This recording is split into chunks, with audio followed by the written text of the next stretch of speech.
Bonjour à tous. L'armée américaine chercherait-elle un moyen de contrôler le climat? C'est la question qu'on se pose aujourd'hui dans e-reportage. Contrôler le climat en déclenchant par exemple des cyclones ou en provoquant des sécheresses. L'idée paraît farfelue et pourtant, en plein Alaska, l'armée américaine développe depuis plusieurs années un programme de recherche scientifique et militaire sur l'ionosphère.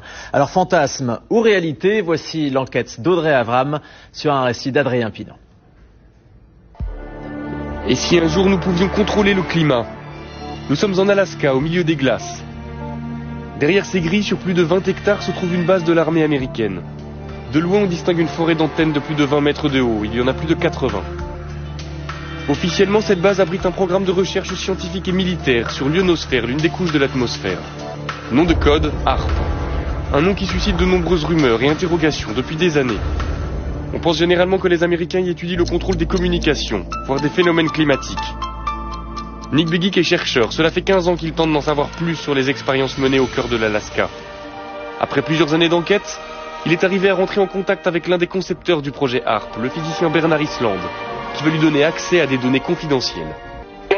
Ce qui est apparu à la lecture de ces brevets concernait des recherches pour manipuler le climat, des manipulations climatiques, voire même des manipulations de l'environnement de manière très particulière, tout ça pour des applications militaires.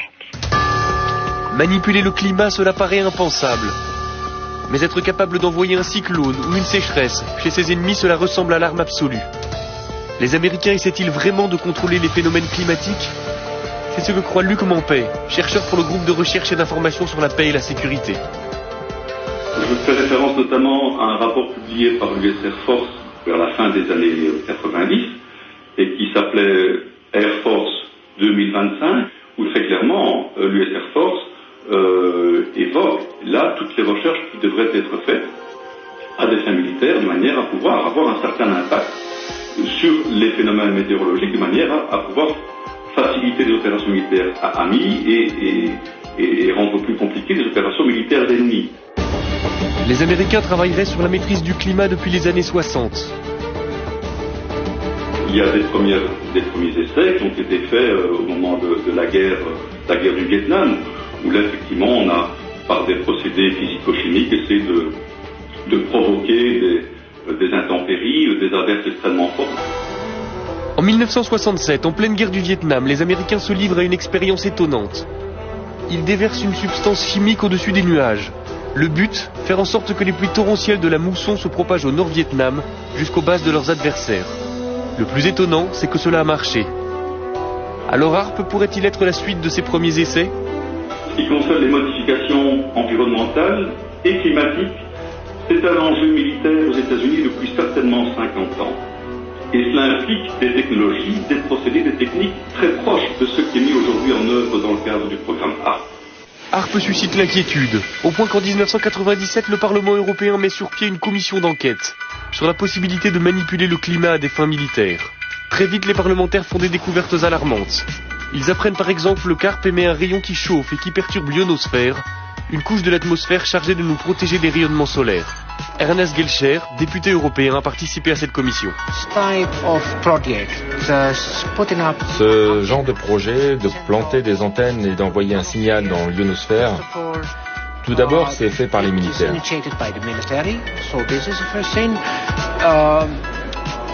Ils ne savent même pas quel impact ces expériences pourraient avoir. Je pense que derrière tout ça, il y a des objectifs militaires qui pourraient être un peu plus ambitieux, un peu plus vastes que ceux qu'ils veulent bien admettre en public. Très vite, les travaux de la commission se heurtent au refus américain de s'exprimer sur HAARP. À l'époque, le président de la commission est un parlementaire britannique, il s'appelle Tom Spencer. Convaincu du danger que le projet pourrait représenter, il essaie d'obtenir des précisions de la part des responsables américains, mais sans succès.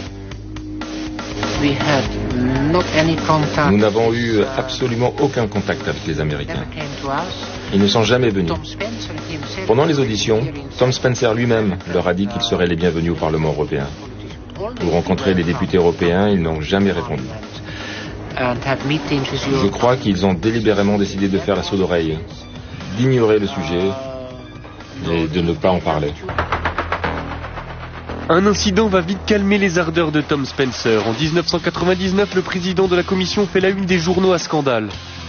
Il a été interpellé par la douane à l'aéroport de Londres.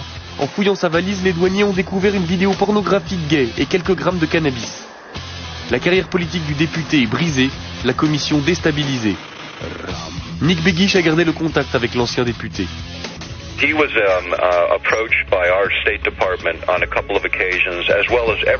a été approché par les autorités américaines plusieurs fois, comme tous les membres du comité.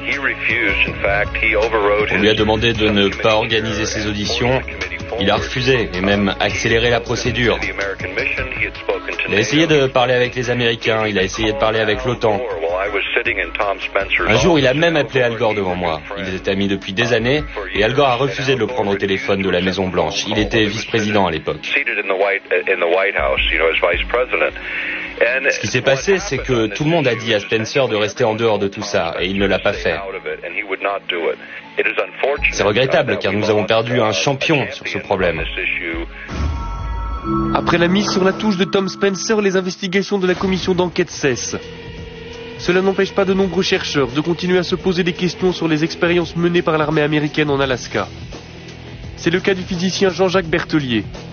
Son laboratoire est en contact direct avec Demeter, un satellite doté de nombreux instruments de mesure qui passe régulièrement au-dessus de la base américaine. Lorsqu'on passe au-dessus de Harp, on voit quelque chose qui n'a pas l'air, pour un profane, n'est pas très étonnant, mais on voit ici un signal à 1 méga, à peu près un petit peu plus de 1 méga, qui est une émission dont on sait que c'est émis par Harp. Donc vous voyez bien que dans le milieu naturel, il n'y a pas ce genre d'émission. Et ce qu'on voit surtout qui est intriguant, c'est le fait qu'on a une baisse d'un facteur 2 ou 3 de la densité et une augmentation assez sensible de la température. Ce qui montre que Harp arrive à modifier quand même assez profondément l'ionosphère. Ainsi, le projet HARP fonctionne et son rayon peut modifier l'ionosphère. Mais il n'y a pas de preuve formelle que l'objectif est de pouvoir manipuler le climat à des fins militaires. Pourtant, le docteur Begich est persuadé que l'armée américaine possède une arme d'une puissance sans précédent. On va continuer à parler de ce projet pour sensibiliser le public et pour convaincre les politiques de prendre les choses en main. Pour nos libertés, pour nos vies privées, personne ne peut l'ignorer. HARP, c'est l'une des pièces d'un puzzle très complexe. Le silence de l'armée américaine alimente les peurs et les fantasmes. Personne ne sait si les militaires essaient effectivement de contrôler les phénomènes météorologiques. Mais il est certain que les expériences qui sont menées dans les neiges de l'Alaska perturbent le ciel au-dessus de nos têtes.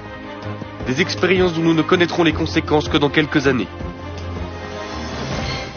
Voilà donc pour cet étrange programme de l'armée américaine qui peut faire